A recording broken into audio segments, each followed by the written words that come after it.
Okay. Get that. Okay, we're gonna get things all set up here.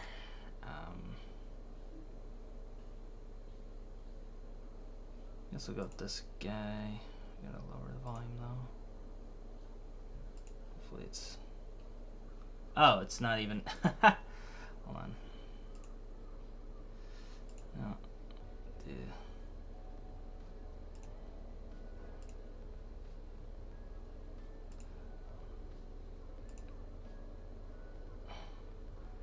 Okay. Should be okay, I think.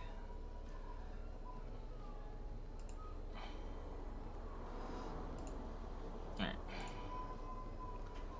Put it on loop here. Everything's all good.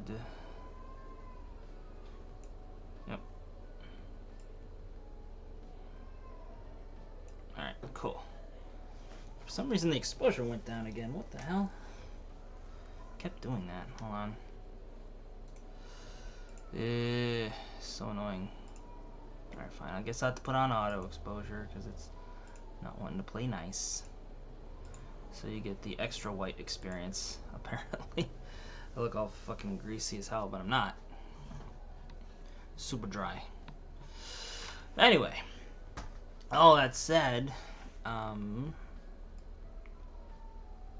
make sure we're good there. Alright, cool. So, alright, and we're live, pal. Once again, baby. So, hey, Andy here. And, yeah, today just wanted to come on, chat shit with y'all, like I always do. And yeah, really digging this this new setup, actually.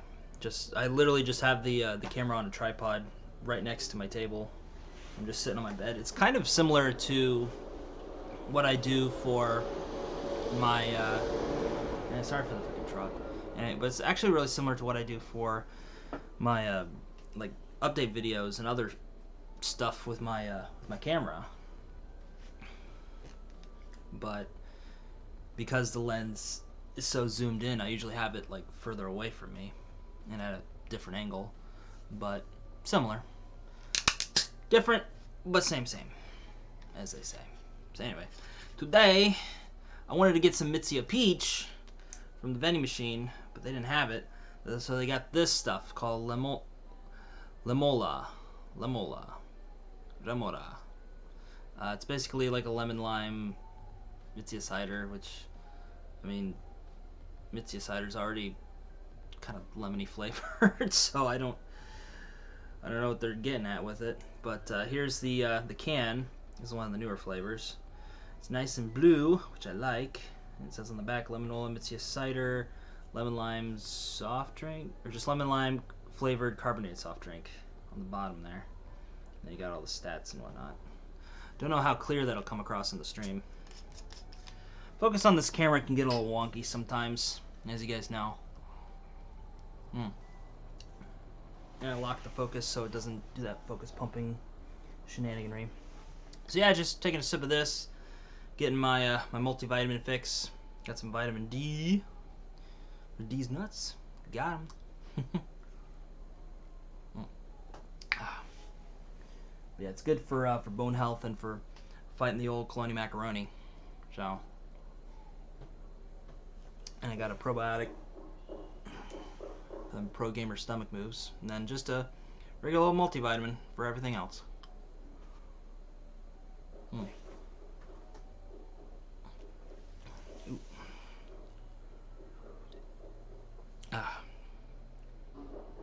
It's not too bad.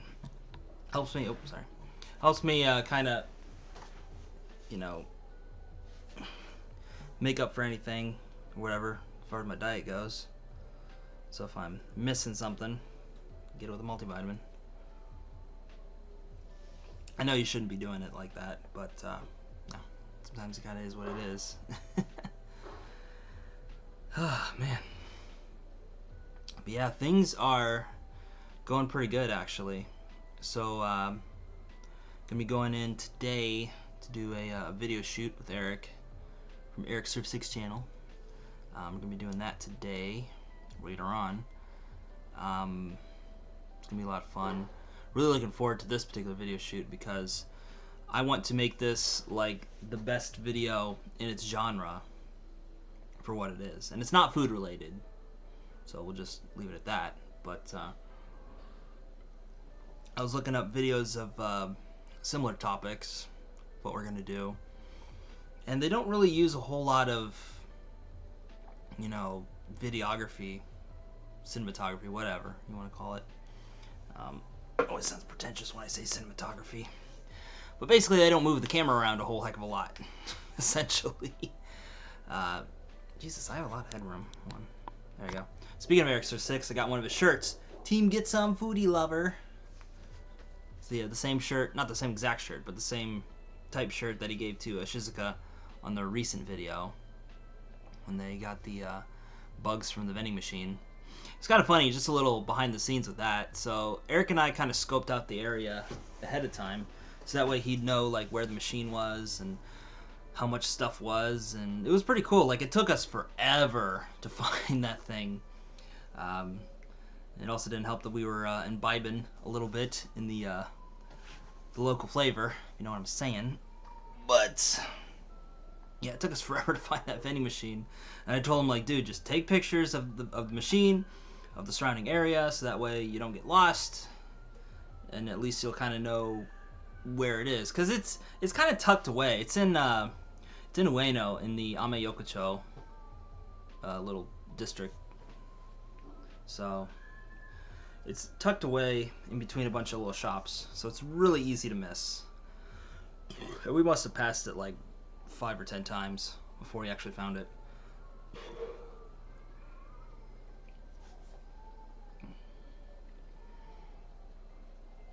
Because he found it thanks to this blog, I guess, that had pictures of the machine and stuff like that, but didn't really give us too many hints as far as like where in Ameyokocho it was.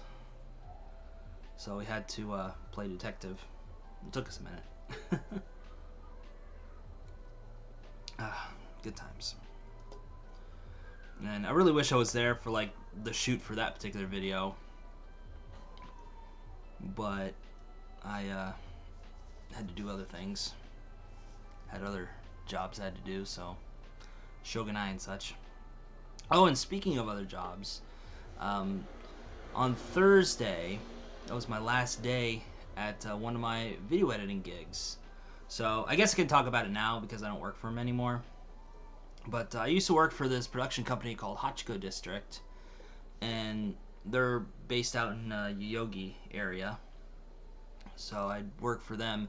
They were actually the first company to like take me in when I first got to Japan. I worked for them before on like little one-off gigs here and there back when I was still in America. Like, I really started putting stuff together once they got their office out in Yoyogi. So that's when I really started working for them. So I put together primarily their IGTV videos. So I would convert a lot of their like videos that were originally on like Facebook. Facebook's where their main viewer base is at. But I would convert the videos from Facebook and put them up on IGTV. So I would have to like redo the aspect ratio and make sure everything was all centered. And because of the smaller real estate for vertical video that we did for IGTV, I had to kind of play hokey pokey with some scenes to make it make sense, you know. So there's that, and then rearranging the text, and you know, just making sure everything fit on the screen. And you know, it's kind of fun. You know, once you get used to the work, it's just kind of nice, like turn your brain off type stuff. So it can be kind of relaxing, you know. Almost in kind of that same way of like if you're playing a video game and you're just kind of grinding. You know, it's not particularly engaging or whatever. It's just kind of getting a rhythm and a flow of things, and you just kind of go with it. So that's kind of how those were. But later on, I also did some other stuff for him too. So, actually, originally we did Instagram video before the switch to IGTV, and yeah, so backtrack a little bit, sorry. So originally I did Instagram video, which the difference between that obviously was the aspect ratio. So I had to do the same thing I did for IGTV, but because at the time Instagram video was limited to only a minute, I had to like cut down a lot of scenes in the videos. So I had to make a lot of artistic decisions with abridging videos. So that was kind of fun. But then once we made the switch to IGTV, like it was literally just changing aspect ratios and resizing text and all this sorts of stuff. But before it was pretty engaging to like edit an already edited video, and they're already like really well edited. So I was just like, wow, how can I make this better or like streamline it, So that was pretty interesting. And then also helped them a little bit with their short-lived TikTok. They didn't last very long on TikTok, even though I pushed them to do it, but whatever. But I'm happy about my last contribution to them, which was their new vlog series called Hachiko Raw. So I'd been pushing for them to do some sort of content a bit outside of what they normally do. And they were like receptive to the idea, but they didn't really know how to like practically do it, and have it not interfere with their existing workflow. And eventually they just got another camera and just had somebody else kind of film a little behind the scenes type deal, and I think it turned out really well. It's still a very new series, so it still has plenty of time to kind of find its sort of flow, I guess. And plus with the new staff that they hired, I'm really interested to see where it goes from here. So I'm really interested to see like where they take it and how they can make it better, just make it their own thing rather than just copy what I did.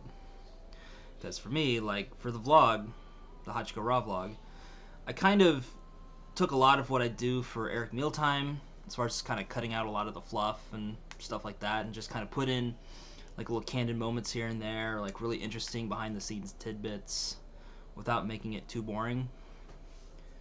And then for some, I also put in like little music montages, kind of similar to like their main bread and butter content, where they just show off like really cinematic looking preparations for food and things like that.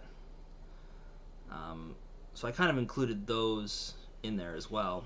And as the series progressed, we also included shots from the main camera to kind of accompany the secondary Hachiko Raw camera.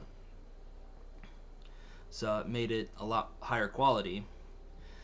But there were some episodes where I felt like maybe, if I do it in this style, it's going to take away the luster from the original video, because I cut it a little too much like the original video on the main camera, rather than just make it its own thing.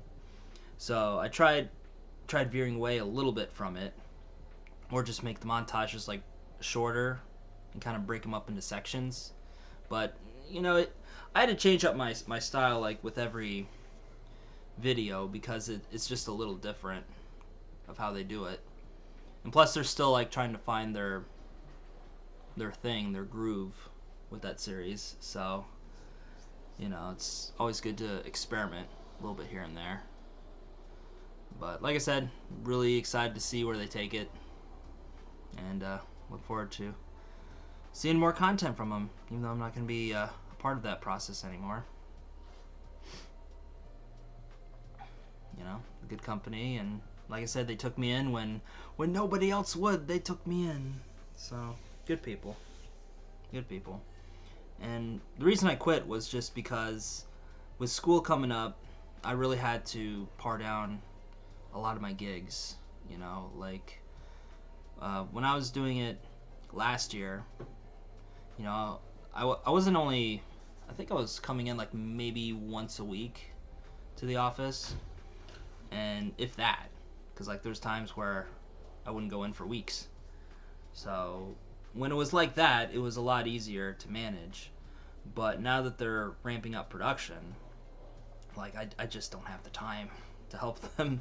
In addition to my other commitments with school and other projects, so it's just like I just can't do it.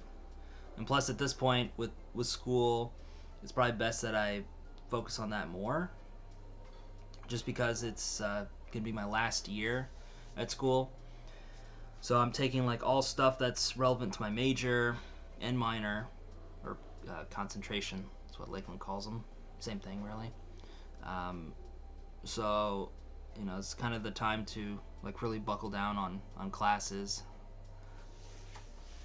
and also not be so damn stressed, you know. Because I think I really overdid it last year with working as hard as I did. You know, if it wasn't patently obvious that last month when I graduated, ooh, oh, that was rough. Like, I took the rest of that month off, and as much as I could off from January. And even then, it still didn't feel like I'd fully rested, you know. So I tried getting little breaks here and there wherever I could, but I didn't get that like good rest period I felt. But yeah, just try not to work so hard, I guess. Or when I do work hard, you know, make sure the gigs pay off in the end, you know. So that way I don't have to be as stressed about money. You know, obviously with being back on the GI Bill, that's really going to help, so I won't have to work nearly as hard as I did for these past like 4 months that I wasn't on it. So that's going to be nice. And I do have, yo, good day, Ian. How you doing? And what was I saying? Oh yeah, I do have another editing gig that I got. It's all online. I can't get too in the weeds with that one in particular, but it's just kind of really basic raw cut type edits, so nothing too serious. And I can do it all working from home. I don't have to go into Tokyo, into the office, and cut stuff. I can literally just do it from here, my keyboard, my mouse, and all that. And, you know, pays pretty decently. Hours are really flexible. Staff's really nice. So it's just nice, you know, kind of turn your brain off type working, you know, while still doing something I love, which is nice. I mean, it sounds kind of bad because, you know, it's like, well, you're not really utilizing creativity all that much. But, you know, I believe, like, creativity is definitely like a muscle. So you don't want to be, like, on full tilt all the time, because then you start to burn out. So it's nice to have those times where you use it a little bit, so you don't get all flabby and shit, creatively speaking, but not to the point where you're gonna like tear your muscle or whatever. If that makes any sense, I don't know. But yeah, if you guys are wondering, sorry, Lady D moment, but if you guys are wondering what this Lemola tastes like, it basically just tastes like Mitsuya cider with a little extra lemon. So it's good. I just don't understand the need for it. I don't know. It's good, just, you know, we got regular Mitsuya cider, and that's perfectly okay by me. I'd rather just have Mitsuya peach, but they didn't have it in the vending machine, so shogunai, my guy. But yeah, so got that gig. Still working for Eric, of course. You know, doing the Eric meal times and such. And he's also helping me get a bunch of other gigs as well. A lot of real major gigs that are helping me save up money to move further south in Kanagawa.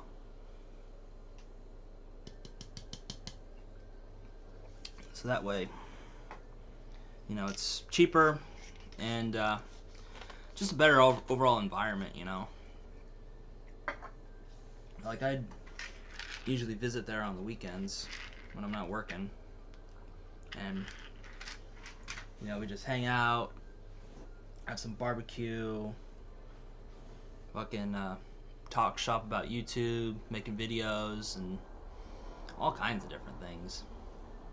You know, it's just a great chill vibe place. And that's what I like about kind of smaller area living in Japan, because like when everybody thinks of moving to Japan, they want to move to like Tokyo and shit like that. And when I was younger, I thought that too.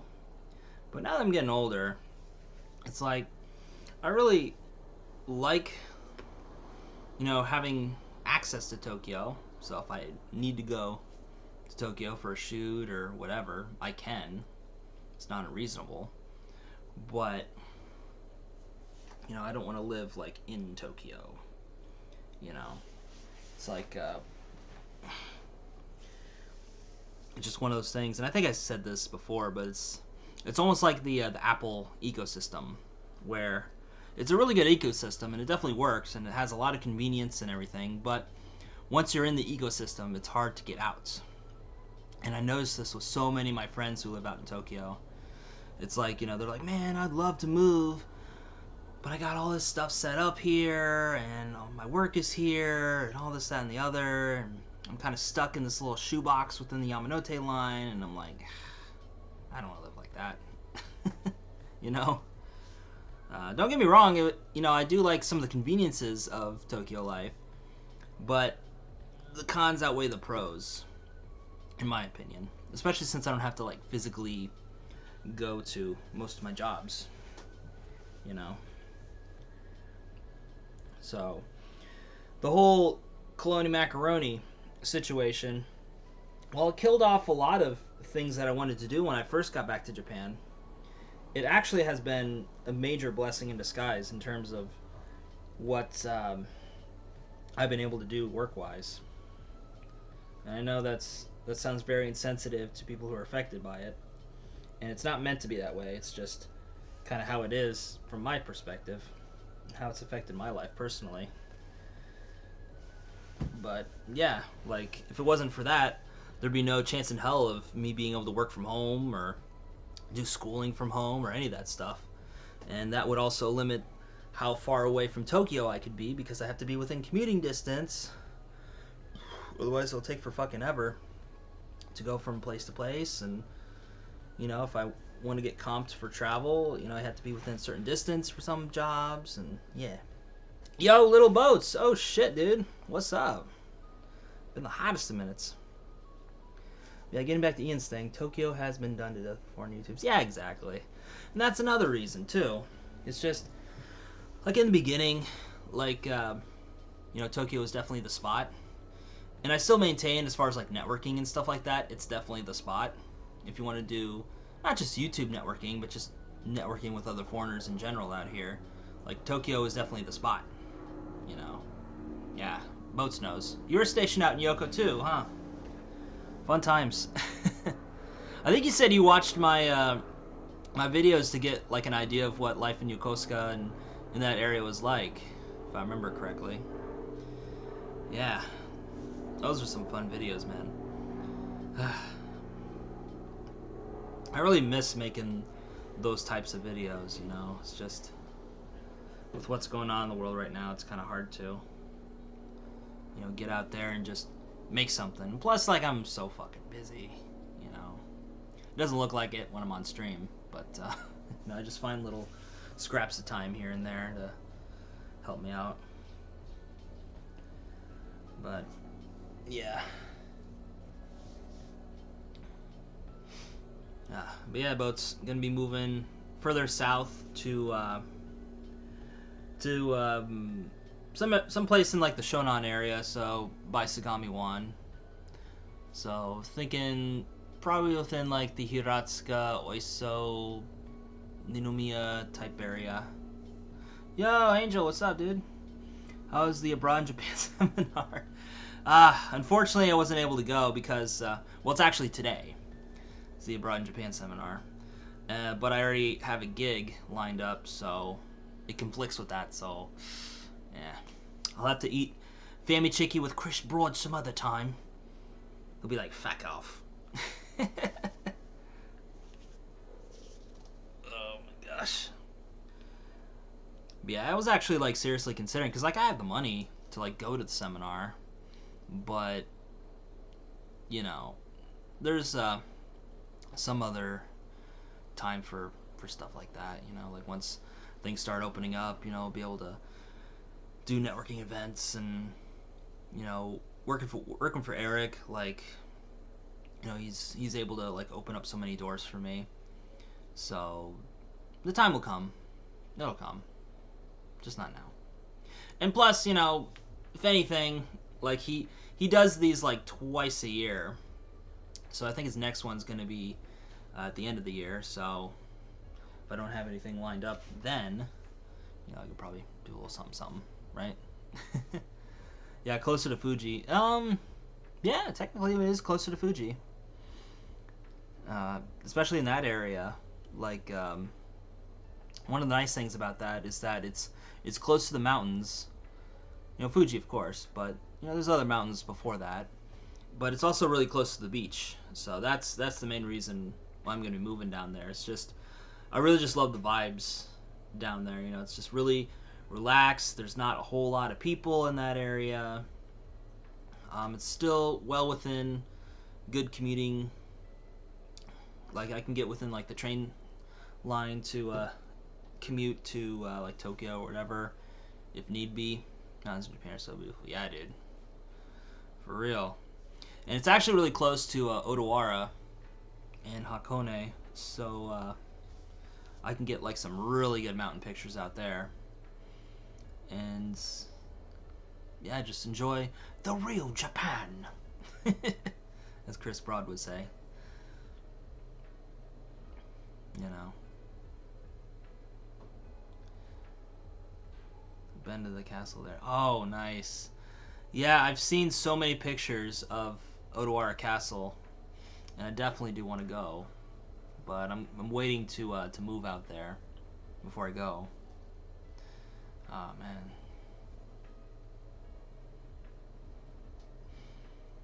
Yeah, there's just so much to do out there, you know. And you know, it's a nice chill place. You can just kind of do whatever, you know. That's what I don't like about like the hustle bustle of the big cities, you know, whether it's Japan or elsewhere. You know, it's, you know, get time to kind of chill out, you know, relax a little bit, you know. That was one of the interesting differences when I moved, or when I would like commute from Yokosuka to Tokyo. You know, if went to visit my friends or whatever, it was just the vibe was like completely different. You know, in Yokosuka it's a lot more relaxed as far as the locals go. But you know, you move closer to like Yokohama and stuff like that. Yeah. The new emperor first became emperor. I got to see him do a speech. Oh, sick, dude. That's awesome. Bringing in the Reiwa, baby. Hell yeah. Man. Yeah, there's a lot of like really cool events that happened like right after I left too. Because I left, I went back to America September 2015 when I got out, and came back at the end of 2019, like right before 2020 happened. Which, looking back on some of those videos, I'm like, wow, some of that stuff has aged pretty poorly, but nobody could have predicted, you know. So, but yeah, there's just like so much that I wanted to do and film and all that stuff, but you know, when old Colonial Macaroni happened, it definitely nixed those plans. And plus, like, I got like really involved with editing and shooting for other people, so you know, even if it didn't happen, I'd still think that I'd be like really busy working for other people to really work on my own stuff, sadly. Because it's just one of those things, man, like, especially when you get older and you know, you want to make this like your main source of income. It's like, yeah, I can go and make my own video and put it together and make it look like really super nice, and it may get a decent amount of views for my channel, but at the end of the day, I may only get like 10 cents from it, you know, maybe a quarter at best, just from the ad rev. Because ad rev is fucking shitty for travel stuff right now, for obvious reasons. And even before, it wasn't really all that good. So unless you were pulling in like Chris Broad numbers, you couldn't make shit off of it. But the thing that has been consistent for me as far as earnings go from my own videos is the tutorials, which, you know, I've had like a love-hate relationship with tutorials, because it's like, the thing I'm passionate about is making travel content, you know, showing you guys around Japan, and especially like showing different aspects of Japan life, because like you guys said, you know, the whole life in Tokyo thing has been done to death already. So I wanted to show like lesser talked about areas, you know, like Kawasaki and Yokohama, and yeah, those are talked about too, but not nearly to the degree that Tokyo is. So, you know, I wanted to show off different areas like that, and plus, you know, even going further into like, you know, further away from the bigger cities, you know, just kind of showing nature and chill vibes and things like that. That's kind of more my speed. But unfortunately, those videos don't tend to do well in the algorithm. Sometimes you get lucky and it just takes off. You know, like living in a small town in Japan, you know, the kind of Inaka life, or whatever the case. I always kind of liked, you know, that kind of small town feeling, living in Japan. You know, because I'd visit some of my friends, you know, back when they were still living out here, and some of them lived like way out in the fucking sticks, dude. Like, so far that I would have to walk like miles from a train station, because there'd be no like buses or anything that would go out that far. So I'd just be like, damn. But yeah. But it's just nice and quaint and just really, really laid back, you know. Vending machines are the best. Yeah. Oh my god. There's so much variety from the vending machines. You know, like with the guy I work with the most, Eric Surf 6, he's like the king of vending machines. So believe me, I've seen plenty of different kinds of vending machines that Japan has to offer. You know. And I was actually thinking about starting a separate channel just dedicated to vending machine content. Because I was talking with Eric, and I was like, hey man, why don't you just like make a separate channel just dedicated to vending machine content? You know, because that's like his most popular content. Because everybody is always like, yeah, he got it from a vending machine. You know, like the hot foods vending machines, you know, that make like ramen and, you know, cheeseburgers and things like that. You know, those videos always do really well. And I was thinking, you know, why don't you just make a channel dedicated to that? And he's like, nah, you know, I'm busy with my other stuff. So it's like, all right.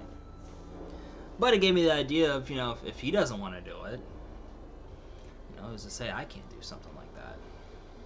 So I've just been experimenting with, yeah, although it's harder to get alcohol in vending machines. Like, there's some places that still do it, and Eric has found some of those places.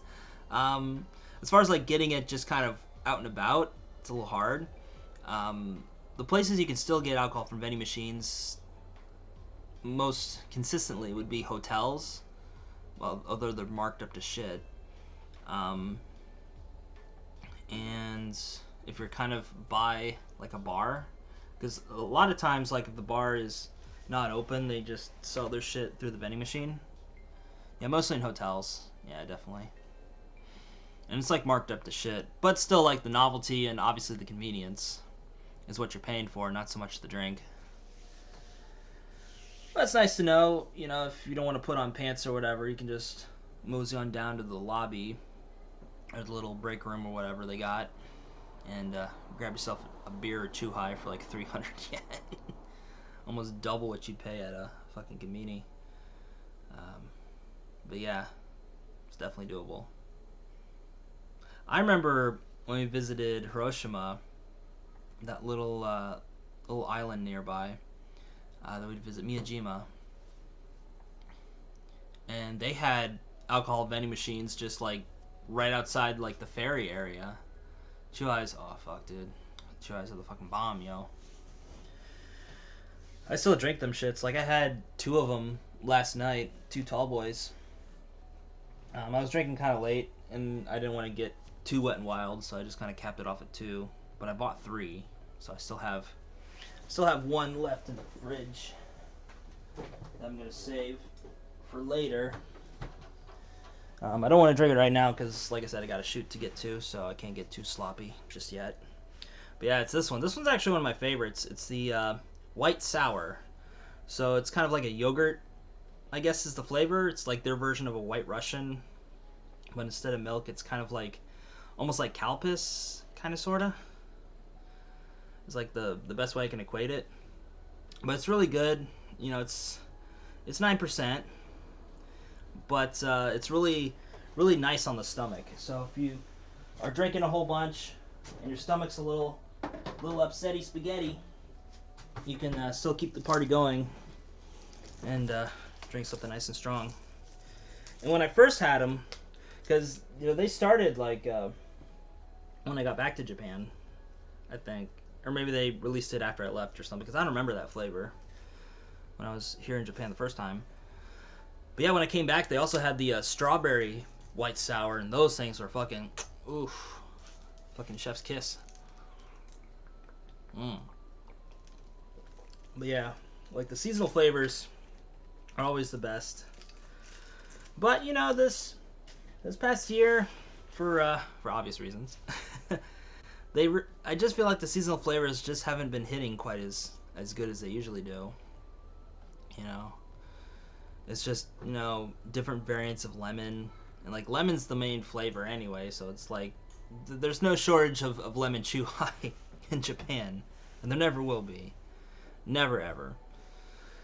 There's like stockpiles probably somewhere, so we'll never run out of lemon chuhai. And to be fair, it does pair well with a lot of Japanese foods, so that's why it's so prevalent. But to me, like a lot of them just taste like floor cleaner, or like lemon pledge, basically. Yeah. Unless they use real lemon juice, then it actually does taste pretty damn good. Like there's one lemon chuhai that I do like to get, and that is they call it Lemon Sour Squad. It's only available at Lawson's, so it's like an all yellow can, and it says in English Lemon Sour Squad from Nakameguro, and it's only a 7%, so it's not super duper strong, but it tastes really damn good. So, and it pairs really well with a lot of foods. So, yeah, if I would get a lemon chuhai, it would be that one. And then I got a little bit of Patron still left over from that Taco Bell shoot about almost 2 months ago at this point. Man, that shoot was something special with Eric when we were doing the Taco Bell Japan versus Taco Bell USA challenge. Yeah, we got fucking Liddy Tree Fitty off of Patron. Yo, Dekwan! Oh shit, let's go. I'm not fucking around. Where is Boy Ham? Boy Ham! Yo, thanks for the $5 holla. Muchos apreciados. As far as where the old gordito is, I'm honestly not sure.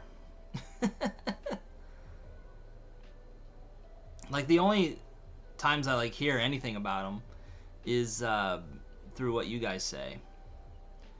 So like you guys are like my lifeline to what's going on with old Hambone. So if y'all got some news, that'd be nice to know. But last I heard about anything Hambone related was that he apparently lost a bunch of weight, allegedly, and has been on this this diet kick. So I don't know if he's rebounded or if he's still continuing doing it. I don't know. I'm not his keeper. So hard saying. And now that I think about it, let me check something actually, because I think, let me see here.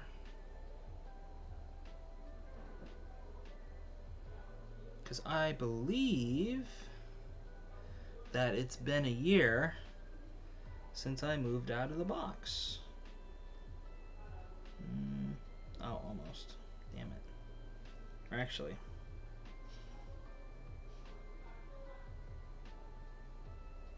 I published it in May. But I think I moved earlier. It just took me a while to put the video together. Because I know that I've been here for at least a year at this point. Let me see. Where are we at? It's gotta be a year. I know, right? Like, it's so fucking fast, my guy. So fucking fast. Okay, so... Yep, this is... Oh, no, I moved there at that point. Took some pictures, so it was May, June. Okay, that's when I did that. I think... Oh, it was only like a week before. Okay, I thought it took me like a little longer. So I guess technically it'd be like May 19th or so. Yeah, May 19th was my last day in the box. So I guess another month and it'll be a year officially. But I know I stopped talking to Sam like about a month before I moved, because I was already looking for places even before the fallout, because like for me, I never wanted to live in the box long term. I just wanted to use it as like a, you know, beginner place to like find something else, whether it was on the guest house or an apartment or something. I didn't really know exactly what, but I figured just use the box to kind of get a lay of the land as far as living in Tokyo goes. And then when the whole thing with old Hambone happened, it just expedited the process, basically. Because I already had a guest house in mind, but I was just gonna like do a tour. And once that happened, I'm like, "Yo, when can we sign that contract?" And they're like, "Oh, okay." Because originally I was gonna move out to what's that place called? Fucking Toradoki. I think it was Toradoki. In the oh Jesus. Setagaya, that's what it was. Okay, sorry. Head brain was gonna brain. But yeah, originally I was gonna move out in Setagaya to be closer to Temple. But that didn't quite happen, because the guest house that I went to go look at there was just really fucking gross. And like I didn't see anybody in the guest house. Like I'd set up a time to like tour, you know, to like look at a room and like tour the facilities or whatever. And even when I was living in the box, like going to that guest house, I'm like, damn, like I live in a wood box, but even I have standards, you know? It was that fucking bad. Like the showers were all just covered in mold. Like I thought for sure I'd come across like some kind of abandoned apartment complex or something. It was just like, ugh. And it was so fucking creepy, because like there was, I mean, you could tell there was people in there because they were like in the rooms and stuff, but like nobody was in the like the little living room area or in the kitchen, or there wasn't even anybody like walking around. So it was so fucking weird. Oh my gosh.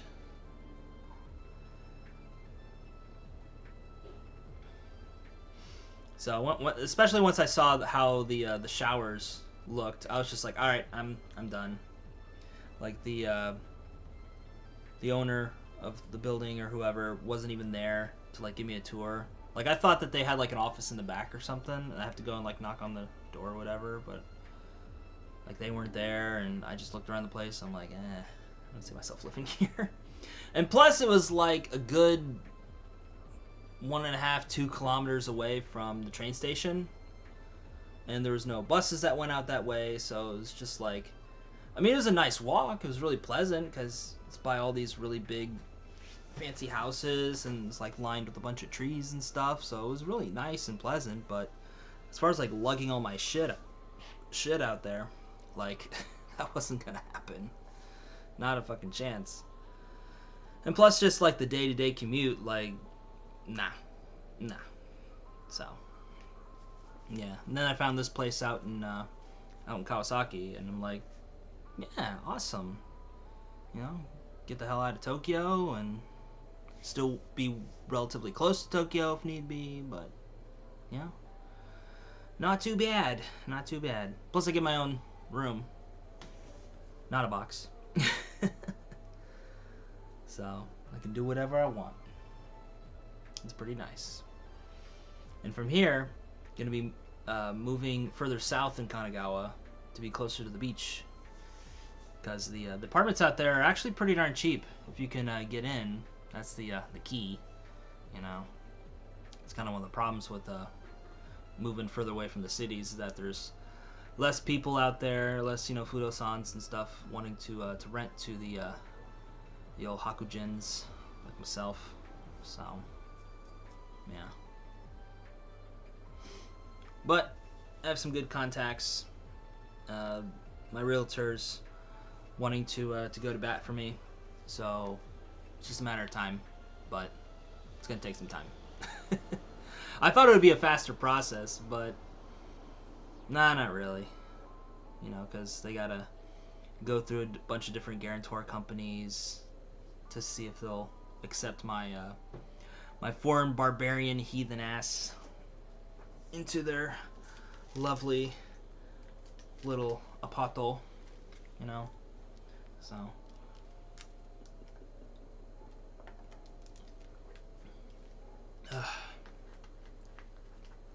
what if I get that place, you know, it'll be like right by the fucking ocean, and I can just chill out, do some beach live streams, shit like that, which is what I'm really looking forward to doing, instead of just sitting in the room the whole time, you know. And I mean, I could like go out and about and just kind of walk around now, but you know, this, like, my local neighborhood's not really all that interesting. Like, even to the people who like cream their jeans of like, oh my gosh, Japan, like, it's not really all that interesting. You know, it's just a bunch of buildings and shit. So yeah. And something I was thinking about is getting like a GoPro and doing like live streams from that, you know, like syncing it to my phone and stuff like that, so that way you could see me like riding around on my bike. I think that'd be pretty cool. I've seen some streamers do stuff like that. You know, I've also seen people like kind of, you know, those like Raw Japan YouTube channels. I've seen a lot of them do stuff like that. You know, they're just riding around on a bike, you know, down different streets and stuff in Tokyo, and John Dobb does stuff like that as well, although he mostly just walks around. So you got that. But yeah, man, like, a lot has happened in this like year plus since I've been back in Japan. You know, there's times where I feel like I should be doing more, but at the same time, like, considering all that I have done, you know, not too bad. Not too bad. All without teaching a lick of English. How about that, huh? Ain't that something? And it's not like my Nihongo is Jozu either. So, all I got to say is your network is your net worth. Just is what it is. So, but yeah, you know, it's not that I'm opposed to teaching English. It's just with what I do and getting as many gigs as I have been, it's like there's really no need for me to teach English, you know? You know, I'm not opposed to it. It's just with all the gigs I've been getting, doing video editing and video shoots, that's another big one that I've been getting more on. Haters gonna hate Saitama Drew is killing it compared to Boxboy. Yeah, that's the thing. Like, everybody gives old Old totes true. A lot of shit. You know, a lot of it rightfully so. But in terms of marketability and making good, consistent, well, good for his audience, we'll say. Like he knows who his audience is. You know, we'll put it that way. So he's good as far as that goes. But you know, he's been doing it a lot better, a lot more consistent than yeah, like you said, like old Box Boy, who's like literally putting out the same shit he's been putting out since I left.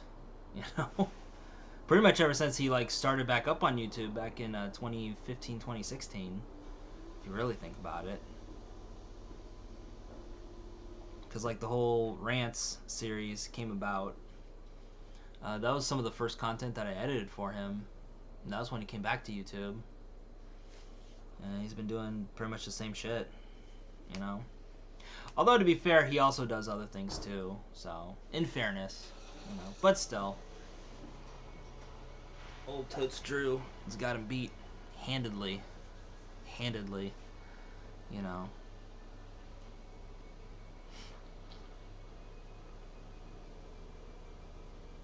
And I guess there was some kind of drama that happened between that Oriental Pearl girl.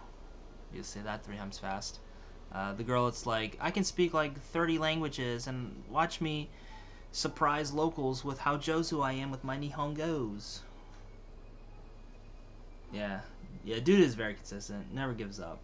Need more content from you, Andy. Yeah, definitely. Definitely. Well, since I'm going to be lessening my schedule a little bit, you know, there's a definite possibility once I move because, you know, like the whole life in Tokyo thing's been played out as far as content goes.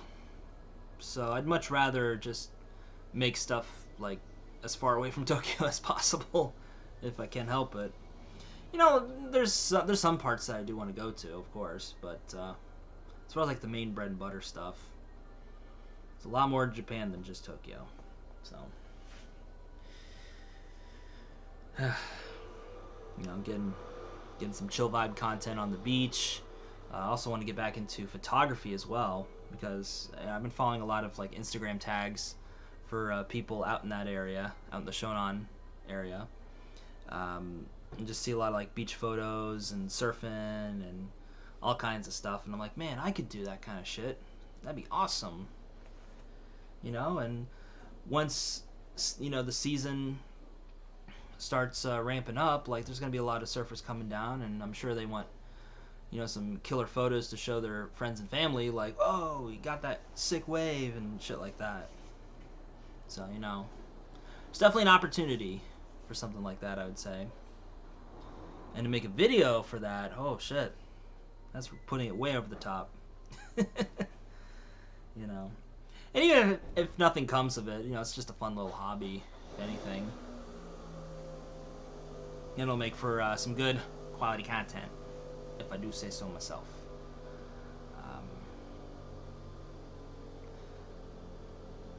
But yeah, so speaking of which, like yesterday, or not of that, but of something else, but yesterday I sent out an email to work for a company that I've been wanting to work for a while now. Yeah, I sent them a little email the first of the year just to kind of see like where they were with hiring and stuff like that, because you know they put out something saying that they needed editors and whatnot, and they didn't respond to me at all. So I figured just put out a fresh email. I didn't think they'd get back to me at all. I figured it would just kind of go out in the ether, but I just did it to do it. You know, I didn't really think too much of it. And then the director like messaged me back like within an hour. I was like, oh shit. You know, I was really taken aback, and she was like, yeah, like, oh, yeah, we'll get to her in a sec. I don't know all the details, but I'll tell you what I know. But anyway, so the director gets back with me with an email within like an hour saying that while they don't need editors, they do need camera people for the local Tokyo area. So, you know, I'm going to be part of that. But we'll see how much they use me, because, you know, I'm part of a list of people who are in that area that can help out if need be. So it's nothing too sexy, but I think it could make for a good kind of every once in a while type gig. So it's not too bad. But anyway, so with old Oriental Nose, from what I knows, I guess there was a TKO rant about the guy who ran the Gaijin Ass blog. For those who don't know, just a little bit of context, the guy who ran Gaijin Ass, I forget his name, I think it was like Mark or Mike or Eric or something like that. It was kind of an easy name. But he died back in 2017.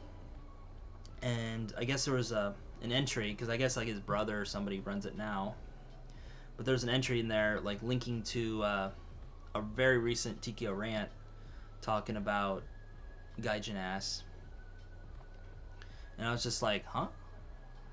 Because it was all like, rest in peace, Gaijin Ass. And I'm like, oh shit, did he die?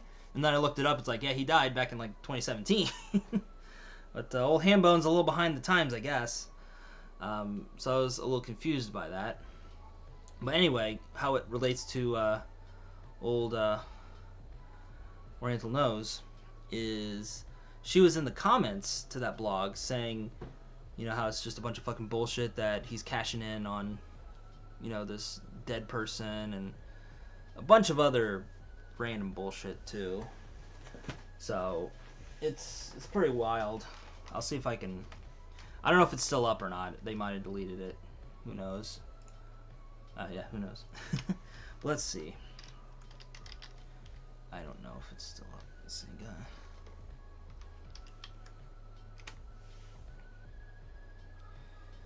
Yeah, old Gaijin Ass. Oh, his name was Eric. Okay, cool. Yeah, rest in peace indeed. Let's see if her comments are still up here. There we go. Oh, Jesus. Yeah, she fucking went for the jugular for this one. God damn. So, here, let me flip my screen around so you guys can see what's going on. Then we'll read comments when I get back. So, if I don't get to your comments here in a sec. Okay, so, this is the Gaijin Ass blog. This was posted on the 7th of this month. So rest in peace indeed. So I guess whoever Yosomono is, I'm assuming it's his brother or somebody.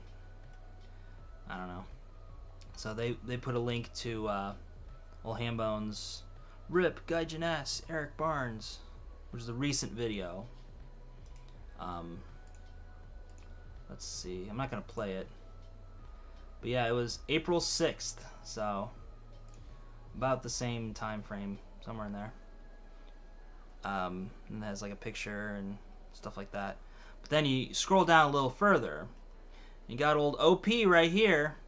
It's really too bad TKO Sam can't train places with Gaijin Ass. The former is a fat, useless pile of garbage, whereas Eric was a decent individual. Rest in peace, brother.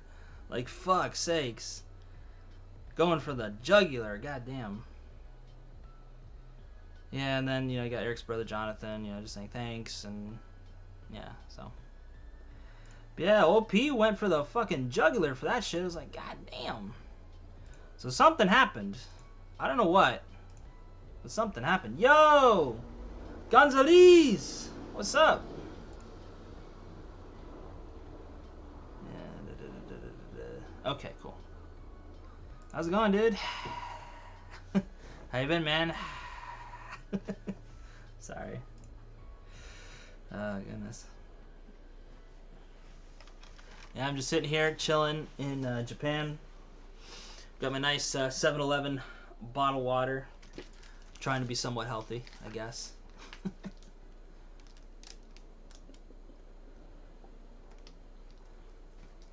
Streaming on a Saturday morning. Yo, doing good. That's awesome, man. Yeah, I'm going to be going back to school next week. I graduated under the associate's program last year, and so I took a semester off before starting up the bachelor's program. But when they reviewed all my credits, because like when I went to the school, they were only offering the associate's program, but they were going to bring on the bachelor's program, which they just started this coming semester. But in doing so, they had to like reevaluate my credits because I have so many credits that they had to like limit how much they could transfer me in with under the associate's program. But under the bachelor's program, I have like a shit ton of credits. Like, I didn't realize how many credits I have. So I can basically like say goodbye to all the Common Core bullshit courses and just get stuff that's in my major and minor. So I'm gonna be pretty busy in the next couple months, maybe like a year, depending on when I can get all the classes done. It just depends on availability, because like they just started this program, so I don't know if they have all the classes readily available just yet. So, you know, it's possible that I'll have to go back to America to take a couple classes, because, you know, obviously with Colony Macaroni, you know, it's hard to ship teachers from America to teach those classes and stuff like that. So a little difficile, but we'll see what happens, you know. And plus I only have like so much GI Bill left as well. I'm hoping to hear back to see if there's a ruling that'll allow me to switch to the Montgomery, because they're fighting that in court right now, and so far it's kind of deadlocked, because originally the ruling was you could switch from your Montgomery GI Bill to the post 9/11 for the last year, but you couldn't do that for the post 9/11. Like, you couldn't go from post 9/11 to Montgomery. So what they would usually do is just pay you out the $1,200 that you put in and send you on your merry way. Yeah, thanks, man. I really appreciate it, for sure. Been the hottest of minutes. But yeah, so they're fighting that in court right now. Actually, no, the court ruled in favor of allowing for veterans on the post 9/11 to take advantage of the Montgomery GI Bill, but the VA sent in like an appeal or something like that. So now it's kind of deadlocked, and with, you know, Colony Macaroni, you know, it makes the legislation really grind to a halt. But hopefully we're going to hear something by this fall, maybe the end of this year at the latest. And if not, might have to go back to America for a little bit. But it is what it is, you know. And plus, with developing my repertoire as a video editor and video shooter, you know, even if I do have to go back to America, it's not going to be the end of the world, because I'll basically just be doing what I'm already doing here. Just editing videos and shooting products and things like that. It won't be quite as laid back of a schedule. You know, it'll be just like grind your face 24/7 almost. But, you know. Yeah, I mean, I don't want to go back to the States, but I'm just saying, like, if I have to, you know, then I'll be fine financially. You know, but it all depends on if I can get that extra little bit of schooling to finish out for my degree. You know, yo, MS, what up? Yeah, it's definitely a shit show in the States. Like I said, you know, I don't want to go back, but I'm saying if I have to go back, you know, there's options for me out there. So, yeah, MS, good seeing you on the chat here too, dude. Man, we're getting everybody in here today. That's awesome. I wasn't really expecting too much, because like these weekend streams can go like one of two ways. Like, either I only get like 2 people in, or like fucking everybody comes in. So I'm glad it's the latter. I'm really glad. So,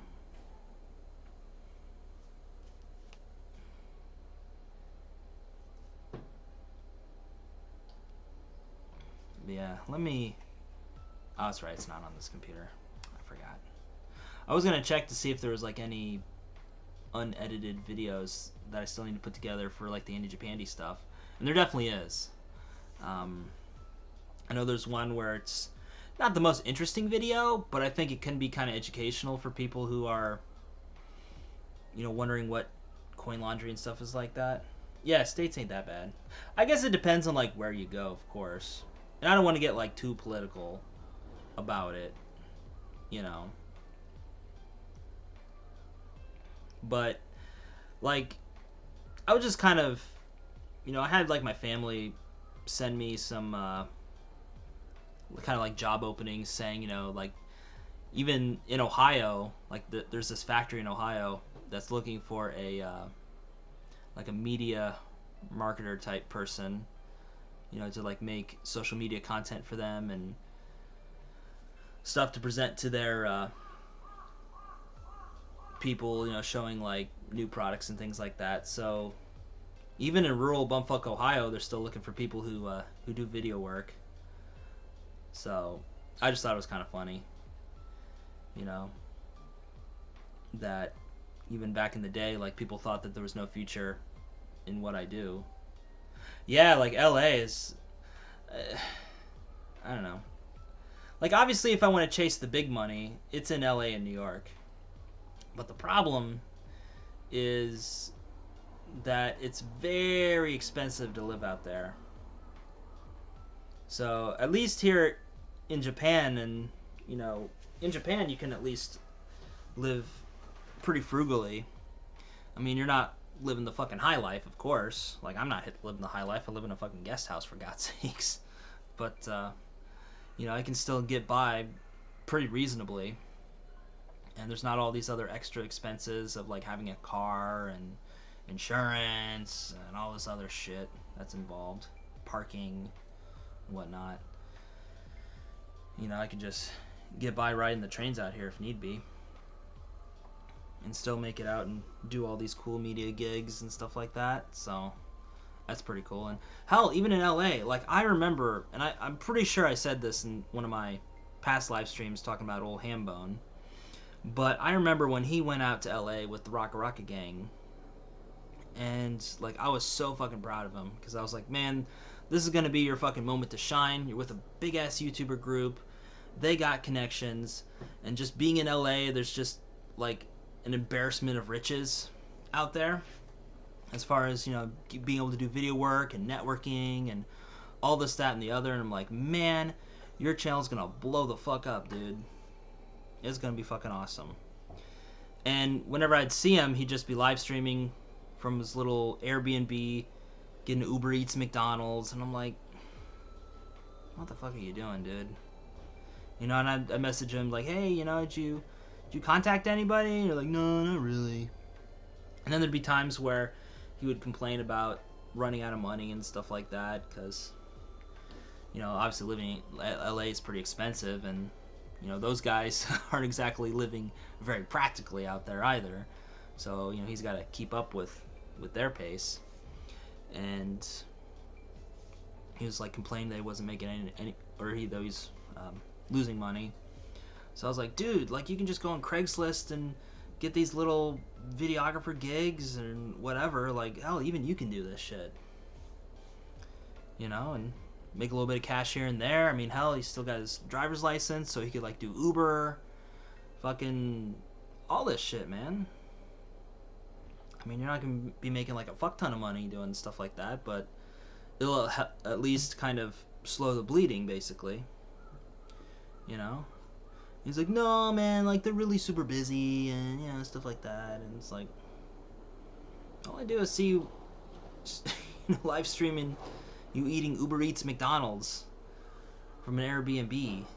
Like, I mean, granted, to be fair, he did do some interesting stuff later, going on a plane ride with what's his name, Riley Reid, whatever.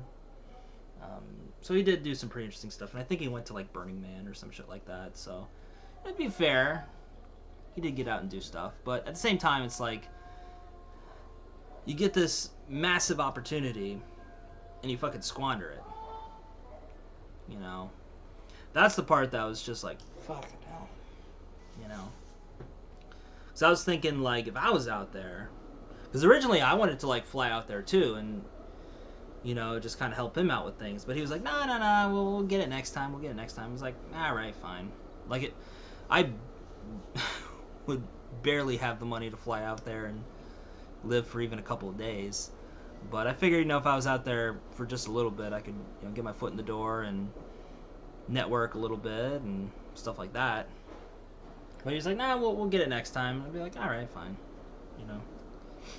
But man, like if I was out there, like dude, I'd be fucking killing it right now. You know, just how many contacts they had out there, how much video work you could get done. Like fuck's sakes, dude. You don't have to be like a super duper editor to get some work out there. Fucking hell. You know, it's insane. And New York's pretty similar too, although, you know, New York is more expensive than LA, so, you know, it's a little harder to get in. You know, amongst like everything else that's going on in New York as well. But you know, there's a lot of possibilities out there, and you know, one of the things I wanted to do was I wanted to work for Gary Vaynerchuk, working for VaynerMedia, and they would always put out like these hiring creators and stuff like that, sort of posts and whatnot. So, and I actually had applied to them no, I think it was earlier this year. And the only reason they didn't hire me was because they couldn't, because I was living abroad. So that put me out of the running. But they did recently say that they are hiring people around the world, so might put in my my application once again if they're serious about it. And of course it depends on the positions as well. Like right now I can only do part-time at best. Excuse me.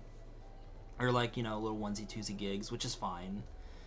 You know, just something to kind of get my foot in the door, so that way once I'm done with school, or like I said, if I have to go back to the States for whatever reason, then I have options, you know. And even for the company that I work for right now, like they have an office out in America. They have several offices out there actually. So, you know, if it comes down to it and I do have to move back to America, like I said, I have options. So, gonna go watch a movie. My guy enjoyed this. I've tuned on all notifications for your channel. No, I didn't have it set up. Oh, no worries, dude. Dude, it's so good seeing you again, man. I really appreciate it. I mostly do live streaming from this channel. Every once in a while I put up like a video, but it's mostly live streaming. So I usually come on like once, maybe twice a week. You know, so nothing too crazy. But yeah, good seeing you on here, dude. I think LA is doing big things right now. Everyone says LA is trash, but it still has a lot of rich people. Yeah, exactly. Yeah, there's definitely, and especially with like more and more people leaving LA, that's also creating more opportunities for more people to come in. You know, it's kind of like, you know, with what was going on with Colonial Macaroni. Like, it affected a lot of things negatively, but it also gave rise to a lot of other things as well. You know, like working from home and doing school from home, and you know, freeing up commute times and things like that. So, like, if it wasn't for that, like, it would be impossible for me to manage all of my video editing gigs and all that kinds of stuff, and still go to school, and still live further away from Tokyo. Like, if it didn't happen, like, I would have to live within Tokyo, or at least here. Like, this would be about as far away as I could go. You know?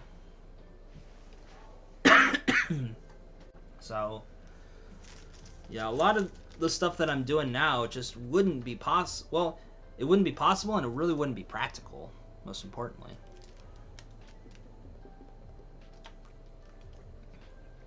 But, you know, even though my channel took a big hit, and my social life took a big hit, and my learning Japanese took a big hit, because I was planning on, you know, really getting serious with it, you know, going out and like talking with people, but that kind of fell through. So yeah, those things fell through, but looking on the positives, you know, like a lot of good things happened for me this past year. And it's really hard to talk about those sorts of things, because obviously there's a lot of negativity involved with what happened last year, and even bleeding into this year as well. So it's kind of hard to talk about some of the more positive aspects, you know, and plus it sounds like I'm bragging, like, look at me, I'm something special. But, you know, it is what it is. And I'm only seeing things getting better and better from here, man. Like, if I, you know, get more and more gigs, increase my network, and do good work, like, fuck, man. Things are getting, like, exponentially better. Like, I know I don't hype it up quite enough in my live streams or on Discord or whatever, but, like, there's a lot of stuff going on behind the scenes that you guys don't know of, you know, projects and stuff that I'm working on and people I'm working with and stuff like that. And then when it comes out, everybody be like, oh, shit. You know? Like that one email I got yesterday for that company that I want to work for. You know, they work for some people that I've been following for years, and I've always wanted to, you know, either collab with them or do something with them in some capacity. But, you know, obviously, if we were to go on like a YouTuber to YouTuber basis, spoilers, then, you know, they mostly just look at my sub count or whatever and they'd be like, You know, they probably wouldn't, but like their agency would be like, hey, you know, stuff like that. But, you know, that's kind of the awesome thing about being a videographer, video editor. I hate using the term filmmaker because it's not really my thing. But it's kind of fun, like, presenting yourself as, like, something outside of just being a YouTuber, because it opens up a lot more doors. A lot of doors that wouldn't be open otherwise unless you had, like, a huge sub count or whatever. You know, like, I know for sure there's a lot of people who wouldn't give, you know, the people that I know the time of day if it wasn't for their sub count. And it's kind of sad because, you know, there's a lot of good people out there who only have a handful of subs. And if you're strictly going by numbers, like, hell, even if Casey Neistat watches your video, he's only one person, so that's only one view, right? So, yeah, you could share it out to through his social media, of course, but, you know, at the end of the day, we're just people. And, yeah, it's really interesting to see how being a video editor and a camera person has opened up just doors that wouldn't be able to be opened otherwise. I know I just said that, but, you know, whatever. Repeating myself, sorry. But there's just times you gotta, like, kind of take a step back, especially with, like, as hard as I work and how, like, focused I am on whatever project I'm working on. You know, keep the old nose to the grindstone, as it were. But it's good to, like, kind of take a step back and kind of see progress that you've made. I'm not saying you need it, but there's nothing wrong with scraping plans for a new one. Yeah, exactly. You know, like, there's times where, you know, shit's just not working out, or it's not working to how you want it to work out, or, you know, the timing's not right. There's so much involved with timing, man. Like, timing has a lot to do with why certain channels blow up faster than others, or why certain channels don't blow up at all. You know, like, I've been doing this shit for 15 years, man. I'm in it for the long haul at this point. You know, whether that's on YouTube or elsewhere. You know, I'd prefer it to be on YouTube because, like, I have a history here. I have a huge-ass back catalog of stuff. Is all of it good? No. But it's there. It's documented. So, like, you can go back and look to see what the heck I was doing back in 2014, you know, living in my old apartment in Yokosuka, or in 2015 when I moved back to America and was living in that little tiny ass apartment in Michigan. Either of them, really. But, yeah, you know, it's all just part of the process, man. And I even had one of my old work friends from back when I was living in Ohio. He was in one of my previous live streams, and he was saying, because I was always talking about moving back to Japan, but he didn't really think I was, like, all that serious about it, or that I was even able to do it. But he was like, wow, man, I'm so fucking proud of you, man. Like, you actually did it. Like, you were actually serious about it. I'm like, well, yeah. Been out here for almost a year and a half at this point. But, you know, everybody has their motivation for doing YouTube. And My reason for doing YouTube isn't really about money. If it really was about money, I would have just scrapped everything else and just like really put in a lot of effort to do like video editing tutorials and cinematography type stuff. Because that's the stuff that's earning me the most money. As far as my own YouTube content goes. Not enough to live off of, mind you, but it's enough to get a couple chew highs every other month, and a nice meal. That's about it. Put something in savings, whatever. But like my motivation for doing YouTube is to inspire people. And I know it sounds like really pretentious, but like if all the people that I followed over the years for YouTube, like they really inspire me to do new things and to experiment with techniques and try new things, and they help broaden my perspective on life. Like, and I know I keep going back to the well of the OGJ vloggers, but those are the ones that really got me into making videos. And if it wasn't for them, like, I would still be like watching YouTube, but I wouldn't be a YouTuber. So, and so as well, yeah, Andy in London, that might blow. Andy in Auckland, yeah. I don't know if I can move to Australia. It's a lovely country. I visited twice. Been to Melbourne and Sydney. I prefer Sydney a little bit more, just because it reminds me of like San Diego a lot, just as far as the layout and temperament of people. Melbourne was a little more sumatai, a little more cold, as far as the people. They're all kind of within their little bubbles. But Sydney was a lot more friendly and a lot more options, and a good old meat pie in it. But Andy in London, that's actually pretty interesting. Or yeah, Auckland's in New Zealand. Yeah, same thing. As far as temperament of people goes. In fact, it would be even worse because Kiwis are a lot more introverted. I have a couple Kiwi friends, and yeah, they're very, very quiet. But visiting New Zealand, oh my gosh. One of my friends, she visited New Zealand, and it was such a beautiful country. Although I don't know if they're accepting tourists at the moment, for obvious reasons. But, man, I would love to tour New Zealand. My gosh. Australia is a little dangerous for me, if you go to the outback and such. Going to some of the cities, I wouldn't mind. I wouldn't mind visiting, even Melbourne. I wouldn't mind visiting Melbourne again. Get a better perspective on it. Maybe I just came at a bad time or something, or went to like the more stuck-up ritzy parts of Melbourne. Visit Sydney a little more. Go to the places I want to go to and stuff. And hell, even go to other places, like Perth, Adelaide. What's that one place? Like Gold Beach, King Beach, Key Beach? Some beach. I think it's like Gold Coast. No, that's Africa. Something like that. There's a lot of Australia to explore, if need be. I wouldn't want to live there though, because the internet and shipping is really shit. So, sorry. That's gonna be a huge no for me as far as living there. But visiting, hell yeah. Hell yeah. Shit, what was I talking about before I got all into that? Oh yeah.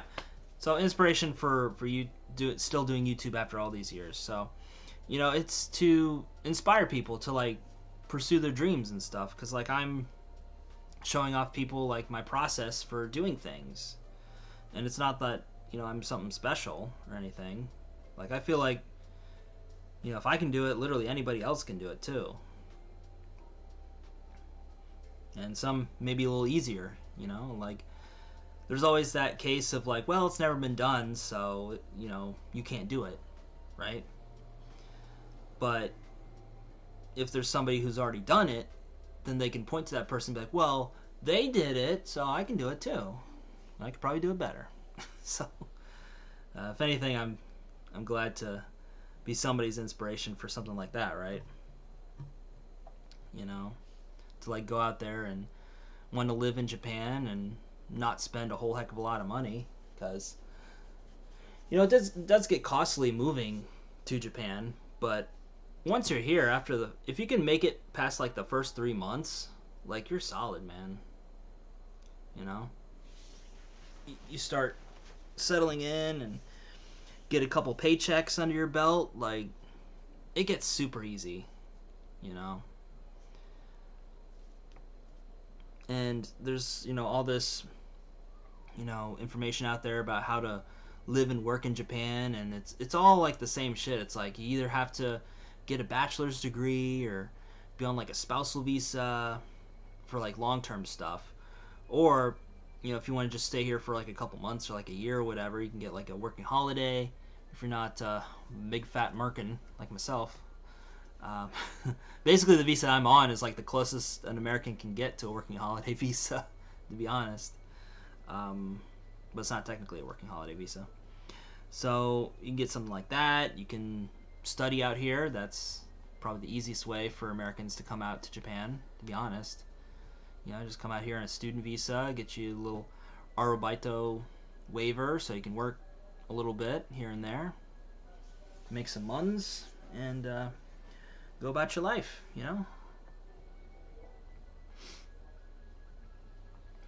Because, there wasn't a whole lot of information out there as far as like what it's like to study abroad in Japan.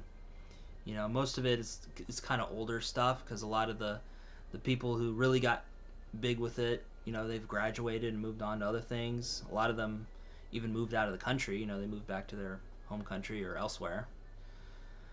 Not a lot of them stuck around Japan. And there's also not a whole lot of people who did it as an older student as well. So like I guess that was probably part of the reason why my channel didn't blow up, was because like my niche was a little too focused, I guess. And I also did some stuff outside of it to kind of bring in some eyeballs, which didn't really work. But like for me, being in my 30s, being a military veteran on the GI Bill, studying abroad in Japan, it's very, very specific. But even just talking about the studying abroad in Japan aspect, when I started it, there wasn't a whole lot of people out here talking about it,